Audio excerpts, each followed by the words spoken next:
ونؤمن به ونتوكل عليه ونعوذ بالله من شرور أنفسنا ومن سيئات أعمالنا من يهده الله فلا مضل له ومن يضلله فلا هادي له ونشهد أن لا إله إلا الله وحده لا شريك له ونشهد أن سيدنا ونبينا ومولانا محمدا عبده ورسوله أرسله بالحق بشيرا ونذيرا أما بعد فأعوذ بالله من الشيطان الرجيم لتبلغن في أموالكم وأنفسكم ولتسمعن من الذين أوتوا الكتاب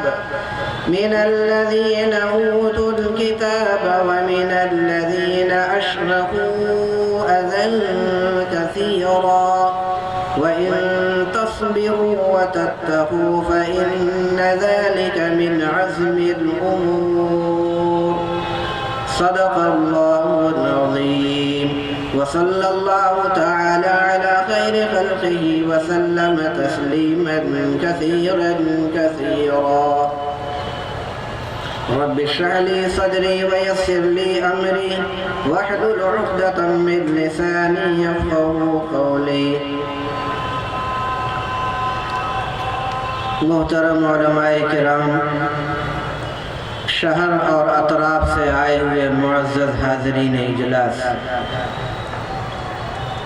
آج کا یہ عظیم الشان اجلاس جمعیت علماء ضلع بنارس کے زیر اہتمام منعقد ہوا ہے۔ گزشتہ سالوں کی طرح ان سال بھی یہ پروگرام بہت ہی شان و شوکت کے ساتھ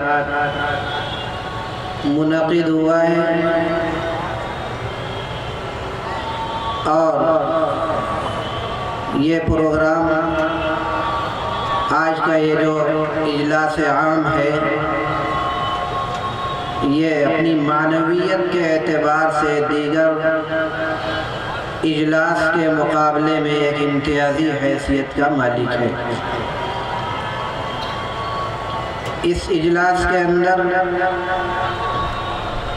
ملک کے جید علماء کرام کے خصوصی خطابات ہوتے ہیں، اور یہ وہ علماء کرام ہیں جن کی حالات کے اوپر گہری نظر ہوا کرتی ہے، اور ملک کے اندر پیش آمدہ بہت سارے مسائل انہی حضرات کی کوششوں اور کاوشوں کے نتیجے میں حل ہوتے ہیں یا حل کرنے کی ان حضرات کے ذریعے سے کوشش کی جاتی ہے، اور انہی علماء کرام کی زبانی ملک کے موجودہ حالات کے تناظر میں امت محمدیہ کی کیا ذمہ داریاں عائد ہوتی ہیں، انہیں اس اجلاس کے ذریعے سے بیان کیا جائے گا۔ آپ حضرات کو معلوم ہے کہ اس وقت ہمارے ملک کے اندر جو صورتحال چل رہی ہے، یہ ایسی صورتحال ہے کہ مجھے لگتا ہے کہ تاریخ میں کبھی بھی ایسی صورتحال نہ تھی۔ اس ملک کا جو ڈھانچہ ہے وہ جمہوریت اور سیکولرزم پر مبنی ہے، اور آپ دیکھ رہے ہیں کہ آج کے اس پروگرام کا جو عنوان متعین کیا گیا ہے وہ 2 جز پر مشتمل ہے۔ پہلا جز ہے تحفظ جمہوریت، اور دوسرا جز ہے اصلاح معاشرہ۔ انشاءاللہ ان دونوں اجزاء پر ہمارے مہمانان کرام سیر حاصل گفتگو کریں گے، اور پھر ہم تمام لوگوں کو رہنمائیاں اور ہدایات بھی دیں گے کہ ان حالات میں ہمارے نبی سرور کونین تاجدار دو عالم آقا مولا حضرت محمد الرسول اللہ صلی اللہ علیہ وسلم کی کیا تعلیمات ہیں، اور بحیثیت ایک مسلمان ہونے کے ان حالات میں ہمیں کیسے ان حالات کا مقابلہ کرنا ہے اور کیا کیا کرنا ہے، کیا نہیں کرنا ہے۔ ہم سب لوگوں کا اس بات پہ ایمان، یقین اور عقیدہ ہے کہ ہمارے نبی صلی اللہ تعالیٰ علیہ وسلم رہتی دنیا تک کے لیے اسوہ اور نمونہ ہیں۔ آپ کی زندگی صرف دور رسالت ہی تک کے لیے یا مکہ کی یا مدینہ کی سرزمین تک کے لیے محدود نہ تھی،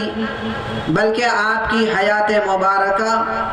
پوری دنیا کے تمام انسانوں کے لیے اور قیامت تک کے تمام آنے والے انسانوں کے لیے اسوہ اور مکمل نمونہ ہے۔ اور تاریخ اس بات کی شاہد ہے کہ جب جب بھی حالات کے اندر خرابی اور پریشانیاں آئی ہیں، ہمارے نبی صلی اللہ علیہ وسلم کے اسوہ اور نمونہ پر چلنے کی کوشش کی گئی ہے تو حالات کے اندر سدھار آیا ہے اور اصلاح عام ہوئی ہے۔ ابھی جو صورتحال اس وقت چل رہی ہے یہ بہت زیادہ خوفزدہ اور مایوس ہونے کی ضرورت نہیں، دو وجہ سے۔ پہلی بات تو یہ ہے کہ ان حالات کے شکار صرف ہم نہیں بلکہ اس ملک کا رہنے والا جتنا بھی امن پسند طبقہ ہے، جو سیکولرزم کے حامی ہیں، اور جو تمام کے تمام وہ حضرات جو ملک سے پیار محبت ان کے دل کے اندر اور ان کے ذہن و مزاج کے اندر اس ملک کی محبت پیوست ہے، وہ سبھی امن پسند لوگ، چاہے ان کا مذہب کوئی بھی ہو، ہندو ہوں، سکھ ہوں، عیسائی ہوں، بدھسٹ ہوں، مسلم ہوں، جین کے مذہب سے یا اور دیگر کسی بھی مذہب سے تعلق رکھتے ہوں، آپ انفرادی طور پر جا کر معلوم کریں گے اور ان کے نبض پر ہاتھ رکھیں گے تو انہیں یہ آپ کو محسوس ہوگا کہ ان حالات سے سب کے سب عجیب و غریب دقتوں اور پریشانیوں کے اندر مبتلا ہیں۔ اس لیے ہمیں مایوس ہونے کی ضرورت نہیں کہ صرف ہم ہی پریشانیوں کے اندر مبتلا ہیں، ایسا نہیں، سب کسی نہ کسی طریقے سے ایک پریشانی کے اندر سے دوچار ہیں۔ دوسری بات یہ ہے کہ ہمارے لیے جب ایک اسوہ اور نمونہ موجود ہے تو ہمیں پریشانی کس بات کی؟ اور یہ جو حالات اس وقت ہیں آپ دیکھ رہے ہیں، ایک زمانہ وہ تھا جو جاہلیت کا دور کہلایا تھا۔ ہمارے نبی سرور کونین تاجدار دو عالم حضرت محمد الرسول اللہ صلی اللہ علیہ وسلم کی تشریف آوری سے قبل دنیا کے اندر کیا صورتحال تھی؟ جو طاقتور تھا کمزوروں کو ستاتا، جو کسی بھی اعتبار سے بڑھا ہوا تھا وہ اپنے سے کم لوگوں کو ان کے اوپر اپنا حق سمجھتا تھا، اور جس طریقے سے بھی ممکن ہو انہیں ستانا، تکلیف دینا یہ ضروری سمجھتا تھا۔ وہاں عورتوں کی کوئی قدر و قیمت نہ تھی، لڑکیوں کو زندہ دفن کر دیا جاتا تھا پیدا ہوتے ہی، یتیموں کا کوئی پرسان حال نہ تھا، بہت ہی خراب صورتحال، انسانیت سسک کر دم توڑ رہی تھی۔ انہی حالات کے اندر ہمارے نبی صلی اللہ تعالیٰ علیہ وسلم کو اللہ تعالیٰ نے رحمت للعالمین بنا کر اس دنیا کے اندر مبعوث فرمایا، اور آپ جب تشریف لے آئے تو آپ نے سب کا حق سب کو دلایا، بیواؤں کا حق دلایا، مسکینوں کا حق دلایا،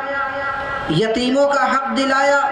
غربا اور مساکین کی سماج کے اندر کیا حیثیت ہونی چاہیے وہ بتلائی، اور تمام انسانوں کو جو دبے کچلے تھے سارے کے سارے ان انسانوں کو مقام ایک بلند عطا فرمایا سماج کے اندر، اور بلا کسی تفریق کے کہ کون کہاں کا رہنے والا ہے، کس مذہب کا ماننے والا ہے، اور کیسا ہے کیسا نہیں ہے، بلا کسی امتیاز کے ہر ایک کے ساتھ اخلاق کا، پیار کا، محبت کا برتاؤ ہمارے نبی صلی اللہ تعالیٰ علیہ وسلم نے فرمایا، اور اپنے اخلاق سے، اپنے کردار سے ایک ایسا پیغام دیا کہ اس سرزمین عرب کے اندر بالکل کایا پلٹ گئی، حالات دیگر گو ہو گئے اور صورتحال بالکل تبدیل ہو گئی،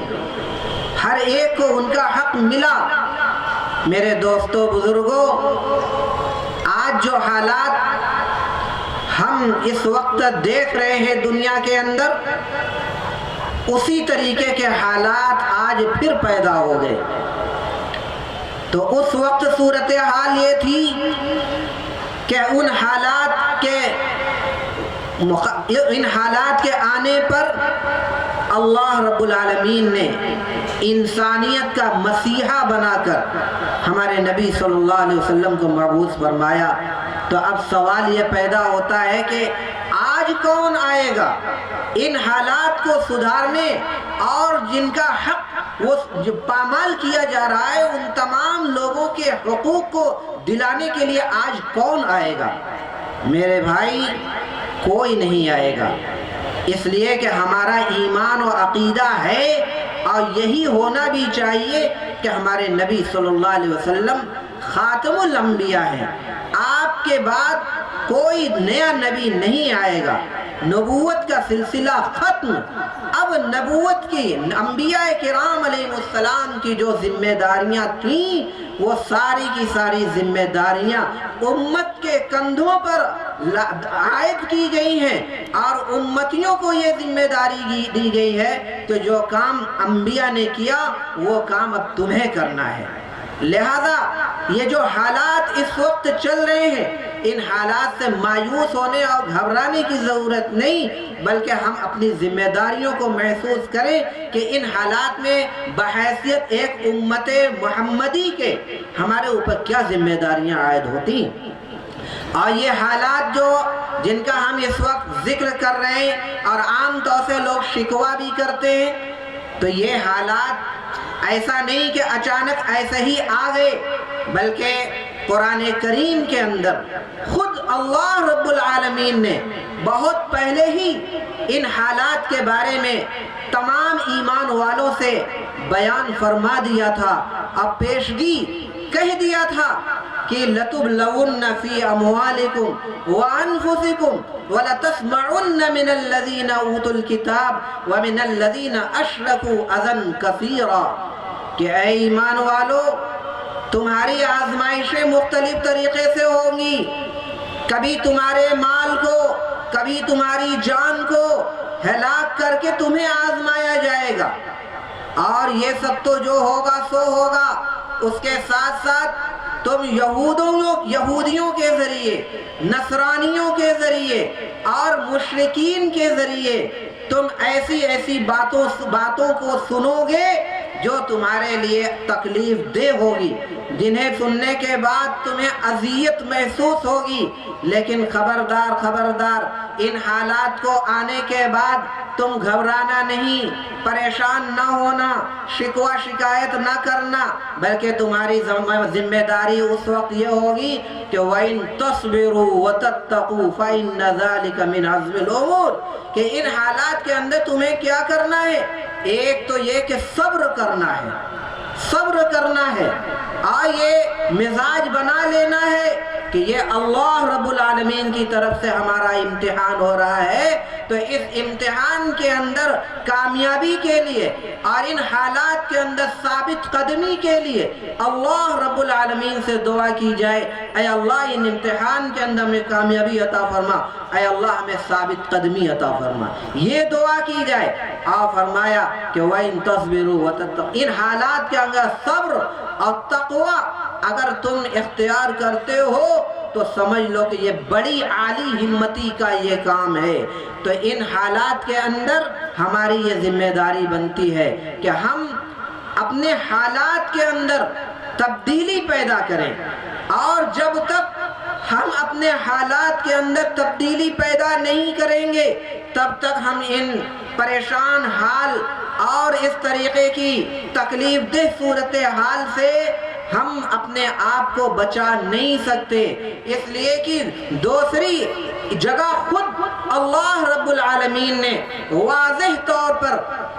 تمام لوگوں کو بتلا دیا ہے کہ ان اللہ لا یغیر ما بقوم حتی یغیروا ما بانفسہم، کہ خدا تعالی کسی قوم کے حالات کے اندر اس وقت تک تبدیلی نہیں پیدا کرتا، تبدیلی اس وقت تک حالات کے اندر نہیں آتی جب تک کہ وہ قوم خود اپنے اندر تبدیلی پیدا کر کے اپنے آپ کو نااہل ثابت نہ کر دے۔ یہ حالات جو اس وقت ہیں جن کا ہم رونا روتے ہیں، رونا رونے سے پہلے ہمارے اوپر قرآن کا یہ پیغام ہے اور قرآن کریم کی یہ تعلیم ہے کہ ہم شکوہ کرنے سے پہلے ہم اپنے حالات کا جائزہ لیں اور اپنے بارے میں غور کریں، فکر کریں کہ کہاں سے گڑبڑی ہو رہی ہے اور کہاں سے غلطی ہو رہی ہے اور کہاں سے ایسی کمی ہو رہی ہے جس کی وجہ سے یہ صورتحال پیدا ہو رہی ہے۔ تو ہمیں اپنے حالات کے اندر بھی تبدیلی پیدا کرنی ہوگی، اپنے آپ کو شریعت کے تابع بنا کر اور اللہ رسول کی مرضیات کے مطابق زندگی گزارنے کا پابند اپنے آپ کو بنانا ہوگا۔ تو یہ اس طریقے کی صورتحال جب پیدا ہوگی انشاءاللہ حالات کے اندر تبدیلی پیدا ہوگی۔ معاشرت کے اندر آج اصلاح معاشرہ کے نام پر نہ جانے کتنے جلسے ہوتے ہیں اور نہ جانے کتنے پروگرام ہوتے ہیں، لیکن نتیجے کے اعتبار سے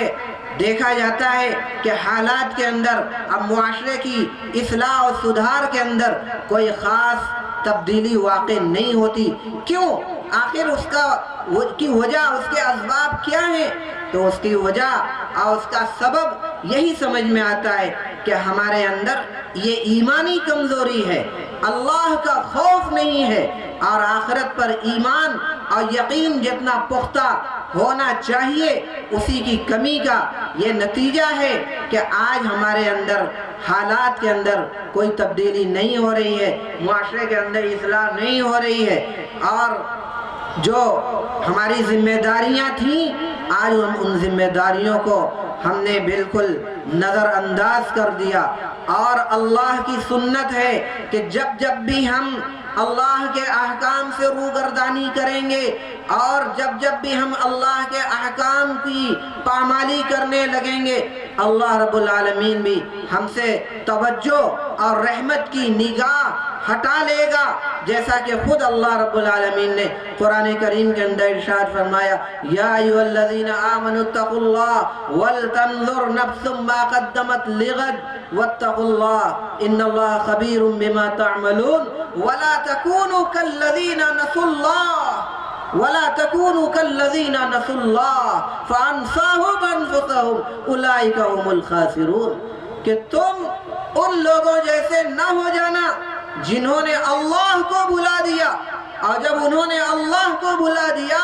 تو اللہ نے بھی ان سے اپنی رحمت کی توجہ ہٹا لی اور رحمت کی بارشیں نازل کرنی اللہ نے روک دی۔ میرے بھائیو بزرگوں، قرآن کریم کا یہ پیغام ہے، اور قرآن کریم کی ان آیات کے اندر اللہ تعالیٰ نے ہمیں یہ پیغام دیا ہے کہ کچھ پچھلی امتوں سے تم عبرت اور سبق اور نصیحت حاصل کرو، اللہ کو یاد کرو، فَاذْكُرُونِي أَذْكُرْكُمْ، تم مجھے یاد کرو تو میں تمہیں یاد کروں گا۔ تو جب ہم اللہ کو یاد کریں گے اور جب ہم اللہ کو ہم کی عبادت کریں گے، دعاؤں کا اہتمام کریں گے، پھر دیکھیے حالات کے اندر تبدیلی آتی ہے کہ نہیں آتی ہے۔ صرف شکوہ شکایت کرنے اور رونا رونے سے ان مسائل کا حل نہیں ہے،